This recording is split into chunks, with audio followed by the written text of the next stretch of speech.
Hello friends, welcome to my channel కథా సమయం. ఈరోజు ఒక మంచి కథను విందాం. ముందుగా వీడియోను లైక్ చేయండి, అలాగే మా ఛానల్ను సబ్స్క్రైబ్ చేసుకోండి. ఈరోజు కథ సరిత డిగ్రీ చదివింది. అమ్మానాన్నలంటే అమితమైన ప్రేమ. చిన్ననాటినుంచి తల్లిదండ్రుల ప్రేమతో మమకారంతో పెరిగిన సరితకు వివాహం అన్నది ఒక పవిత్ర బంధంగా కనిపించేది.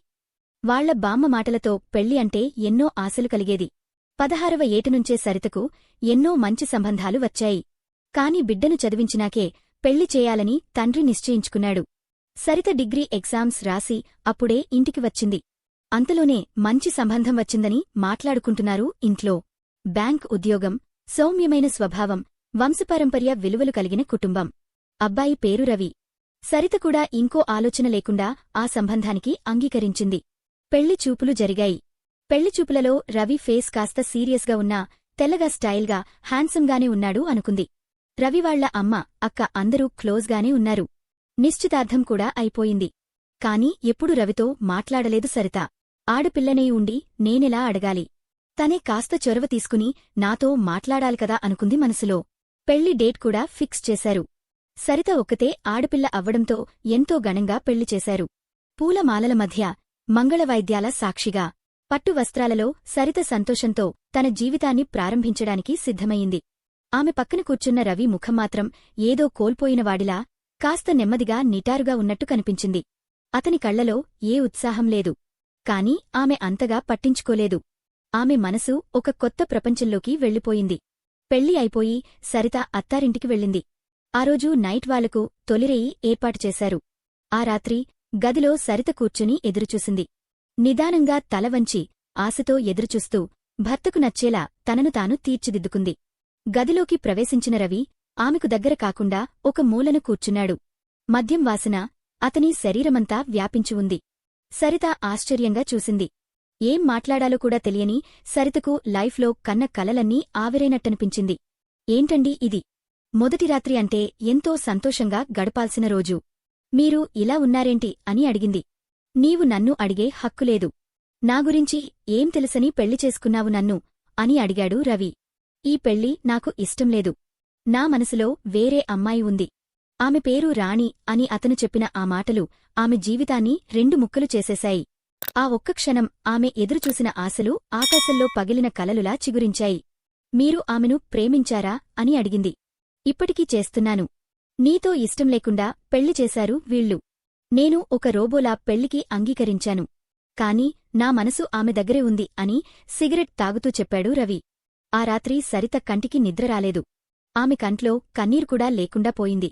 పక్కన ఉన్నవాడిని చూసి జీవితం ఎలా ఉండబోతుందో ఆమె అర్థం చేసుకుంది. తిరిగి వెనక్కి వెళ్లి విషయం చెప్దామనుకుంది. కాని పెళ్లి అంటే పవిత్రబంధం అన్న బామ్మ మాటలు గుర్తొచ్చాయి. తన గురించి ఎన్నో కళలు కన్న తన తల్లిదండ్రులు గుర్తొచ్చి ఏదేమైనా ఇక్కడే ఉండాలి అనుకుంది. నైటంతా ఆలోచించిన తనకు ఒక నమ్మకం ఏర్పడింది. ఎలాగైనా తనను మార్చుకోవాలని డిసైడ్ అయ్యింది. తెల్లారింది. అందరూ చెరిగిన ఈమె వెంట్రుకలు బొట్టు చూసి మురిసిపోయారు.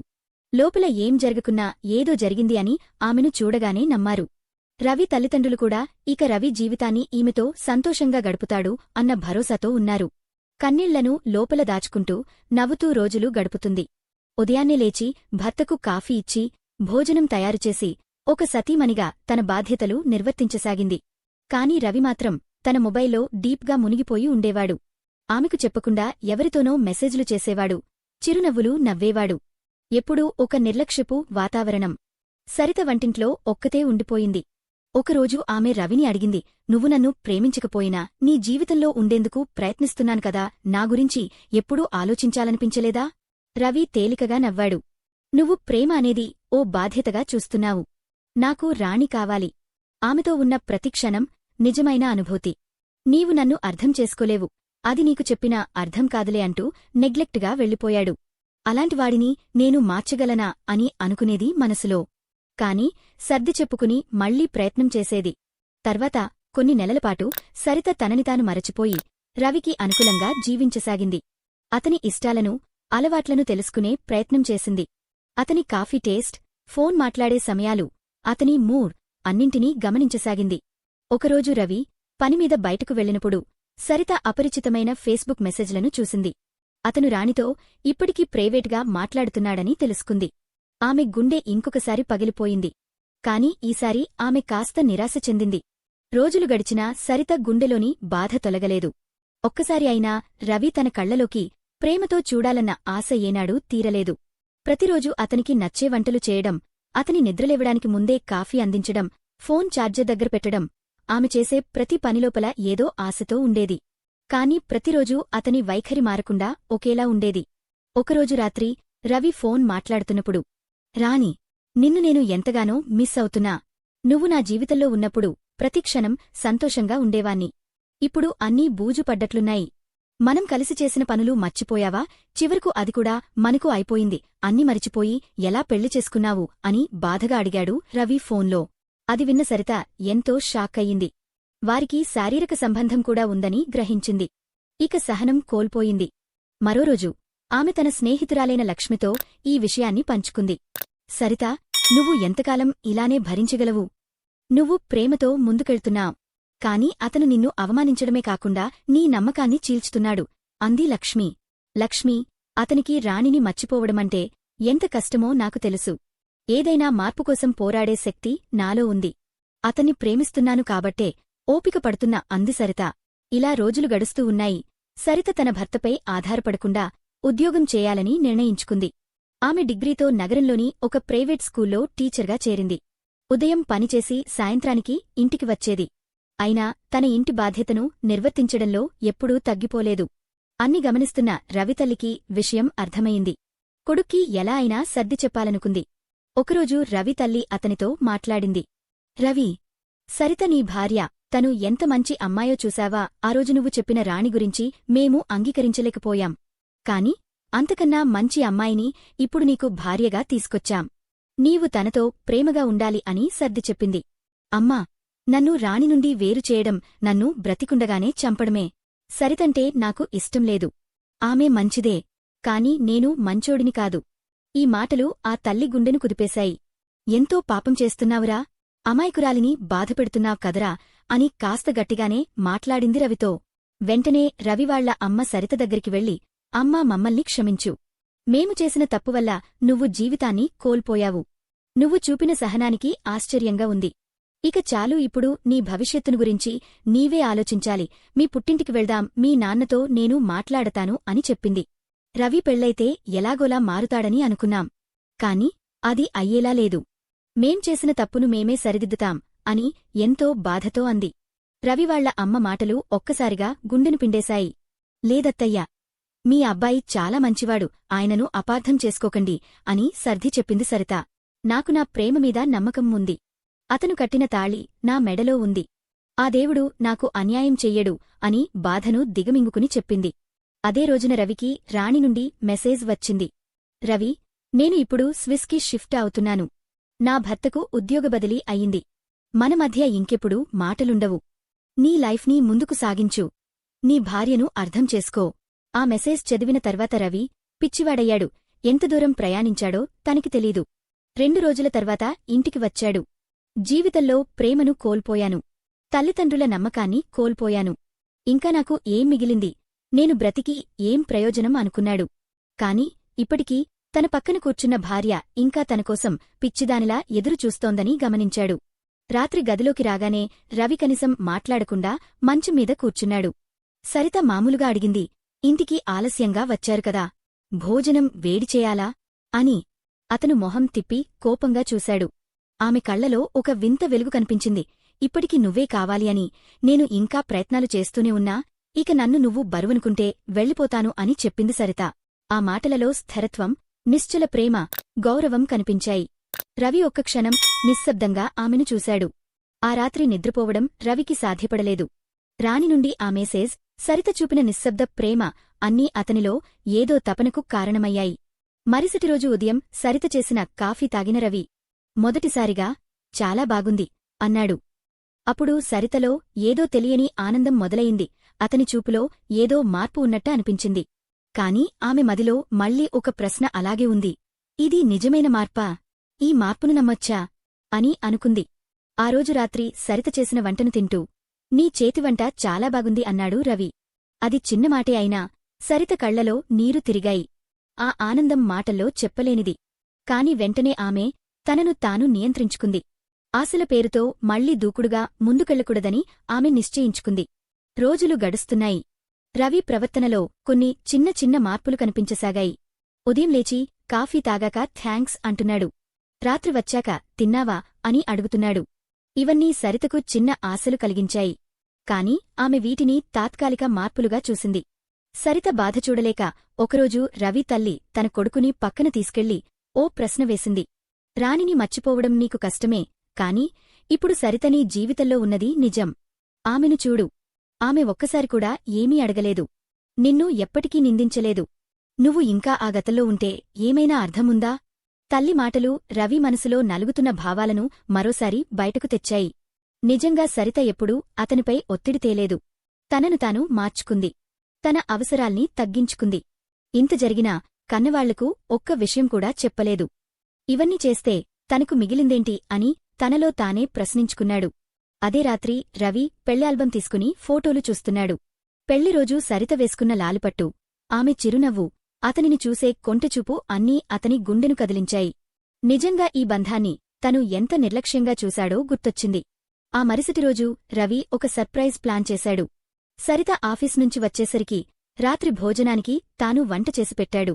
అలసిపోయి వచ్చిన సరిత టేబుల్ మీద వండివున్న డిన్నర్ను చూసి, అత్తయ్య, నేను చేసేదానికదా, మీకు అసలే హెల్తు బాలేదు, ఇవన్నీ ఎందుకు చేశారు అని అడిగింది. నేను చెయ్యలేదమ్మా. ఇవన్నీ నీ మొగుడే నీకోసం చేశాడంటూ నవ్వుతూ బయటికి వెళ్ళింది. అప్పుడు రవి నీకు నా మీదున్న ప్రేమనే నాతో ఇవన్నీ చేయించింది అని ఎంతో ప్రేమతో తన కళ్లలోకి చూస్తూ అన్నాడు.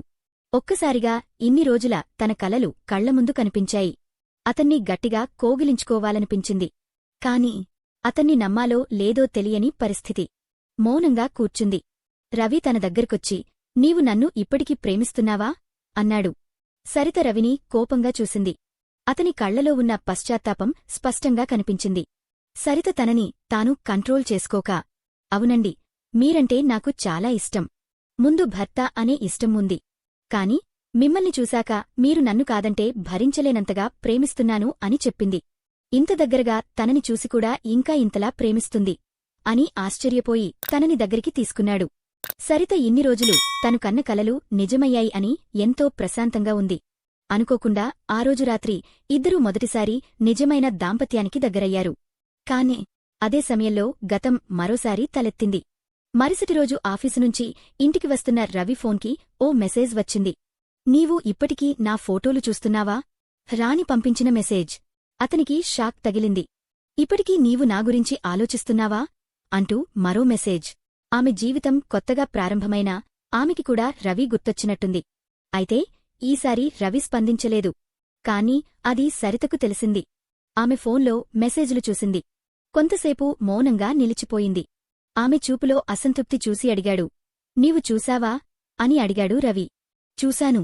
ఇక నిన్ను జీవితంలో నమ్మను అని ఏడుస్తూ చెప్పింది సరిత. తిరిగి రవి చెప్పే సమాధానం కూడా వినలేదు. సరిత వెంటనే వారి పుట్టింటికి వెళ్ళింది. ఏడుస్తూ వెళ్లిన సరితను చూసి గట్టిగా హత్తుకుని ఏడువసాగాడు వారి నాన్న. ఏమైందమ్మా అని బుజ్జగించాడు నాన్న. జరిగిన విషయమంతా చెప్పింది సరిత. కొన్ని రోజుల వరకు తను ఒంటరిగా ఉండాలని చెప్పింది. ఇన్ని రోజులా నా మౌనానికి ఆయన నుండి నాకు సమాధానం కావాలి. అవసరమైతే నేను ఎప్పటికీ ఇక్కడే ఉంటాను అని చెప్పింది సరిత. ఒక వారంపాటు సరితకు దూరంగా ఉన్న రవి నిజాన్ని అర్థం చేసుకున్నాడు. ఆమె లేకుండా ఇల్లంతా బోసిపోయింది. రవి అమ్మనాన్నలు కూడా ఎప్పుడూ డల్గానే ఉన్నారు. మరుసటిరోజు ఉదయం లేవగానే సరిత కాఫీ తెస్తుందని చూస్తున్నాడు. కాని ఒక్కసారిగా సరితలేదు అన్న విషయం గుర్తొచ్చి కళ్లల్లోంచి అనుకోకుండా నీళ్లొచ్చాయి. అలా ప్రతి పనిలోనూ ఆమెనే గుర్తుచేసుకున్నాడు. తన తప్పులు ఒక్కొక్కటిగా గుర్తుకు వచ్చాయి. ఆమెను ఎలా బాధించాడో భర్తనే జీవితంగా భావించే ఆమె ముందే నేను ఇంకో అమ్మాయితో మాట్లాడి లైఫ్లో ఇంత పెద్ద తప్పు చేశానా అని అనుకున్నాడు. ఒక వారం తర్వాత సరిత తల్లిదండ్రుల ఇంటికి వచ్చి గుమ్మం ఎదురుగా నిల్చున్నాడు రవి. సరిత బయటకు వచ్చింది. అల్లుడుగారు అంటూ బయటికి వస్తున్న వాళ్ల నాన్నను ఆపుతూ ఎందుకొచ్చావు అని అడిగింది సరిత కోపంగా. నిన్ను గెలవడానికి కాదు సరితా, నిన్ను క్షమించు అని అడగడానికి వచ్చాను. గతాన్నంతా తుడిచేసి నీతో కొత్త జీవితాన్ని మొదలు పెడదాం అని వచ్చాను. నిన్ను వదిలి ఉండలేక వచ్చానని సరిత ముందు మోకాళ్లపై కూర్చొని ఏడుస్తూ చెప్పాడు రవి. సరిత కళ్లలో నీళ్లు తిరిగాయి. కాని చాలా కఠినంగా, ఇదో కొత్త నాటకమా? ఇంకా ఎన్ని రోజులు నన్ను మోసం చేస్తారండి? నా బతుకు నన్ను ప్రశాంతంగా బ్రతకనివ్వండి అని ఏడుస్తూ చెప్పింది సరిత. నువ్వంటే నాకిష్టం, నువ్వు లేకుండా నేను ఉండలేను సరిత. నువ్వు నన్ను నమ్మాల్సిందే. నా లైఫ్లో ఎప్పుడూ అనుభవించని బాధ ఈ వారంలో చూశాను. నువ్వు లేకుంటే నేను ఉండలేను. ఒక్కసారి లైఫ్లో నాకు ఛాన్స్ ఇచ్చిచూడు అని బ్రతిమాలాడు. ఆ మాటలు సరిత గుండెను కదిలించాయి. ఒకరి కళ్లలోకి ఒకరు చూసుకుంటూ నిల్చున్నారు. ఆ క్షణంలో వారి మధ్య కొత్త ప్రేమ మొదలయ్యింది. ఒక్కసారి ప్రపంచాన్ని మరిచిపోయి గట్టిగా హత్తుకున్నారు ఇద్దరు. కన్నీళ్లతో పుట్టింటికి వచ్చిన కూతురు జీవితంలో వచ్చిన మార్పుకు సరిత వాళ్ల నాన్న ఎంతో సంతోషించాడు. సరితను తిరిగి అత్తారింటికి తీసుకెళ్లాడు రవి. అప్పటినుండి రవిలో ఒక కొత్త మార్పు వచ్చింది. ఉదయం నుండి రాత్రి వరకు సరితను చూడడమే పనిగా పెట్టుకున్నాడు. భార్యకు సేవలు చేసుకుంటూ ఉండిపోయాడు రవి. ఒక శుక్రవారం సాయంత్రం ఇద్దరూ కలిసి సినిమా చూసేందుకు బయటకు వెళ్లారు. ముందు రోజు రవి హోటల్లో టేబుల్ బుక్ చేశాడు. అందులో ఆమెకు ఇష్టమైన ఫుడ్ తెప్పించాడు. ఆ రాత్రి డిన్నర్ టేబుల్ వద్ద సరిత అడిగింది, మీరు నిజంగా ఇంతలా మారుతారని నేను అనుకోలేదు. ఇన్ని రోజులు మీకోసం నేను కన్నకలలన్నీ మీరు ఈ 3 రోజులలో తీర్చేశారు అంది సరిత ప్రేమగా రవిని చూస్తూ.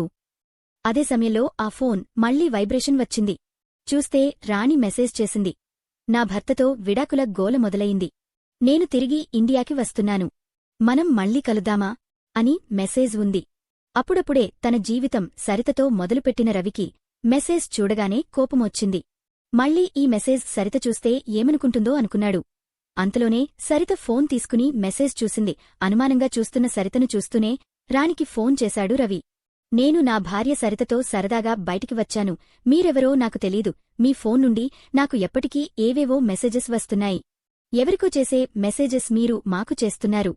ఇప్పటినుండి మెసేజ్ చేయకండి అని రాణిని హెచ్చరించాడు రవి. ఆ మాటలు విన్న సరితకు తనపై పూర్తి నమ్మకం ఏర్పడింది. అంతేకాదు, కొద్ది రోజుల్లో తన తల్లిదండ్రులకు, ఆ కుటుంబానికి అతను ఒక మంచి భర్తగా ఎలా మారాడో చూపించాడు. ఒకరోజు రవి ఆఫీసు నుండి రావడానికి కాస్త లేటయింది. సరితకు ఇంకా రవి రాలేదని ఏదో దిగులు, తనని చూడాలని ఏదో కోరిక. అప్పుడు వారి బామ్మ చెప్పిన మాటలు గుర్తొచ్చాయి. ఆ దేవుడు కలిపిన బంధాన్ని ఎవరూ వెడదీయలేరని. లేకపోతే ఎక్కడో ఉన్న నాకు రవితో పెళ్లి కావడం, రవి అంతలా ప్రేమించే రాణిని వదిలేసి నన్ను ప్రేమించడం, ఇదంతా ఒక కలలా ఉంది అనుకుంది. అప్పుడే సరు అంటూ ఒక పిలుపొచ్చింది. సరిత వెంటనే వస్తున్నానండి అని వెళ్లి ప్రేమగా రవిని కోగిలించుకుంది. ఇక సంతోషంతో వారి జీవితం సాగిపోయింది. ఇది ఈరోజు కథ. ఈ వీడియో నచ్చితే లైక్ చేయండి. అలాగే మరిన్ని కథలు వినాలంటే మా ఛానల్ని సబ్స్క్రైబ్ చేసుకోండి. మీ ఒపీనియన్ని కామెంట్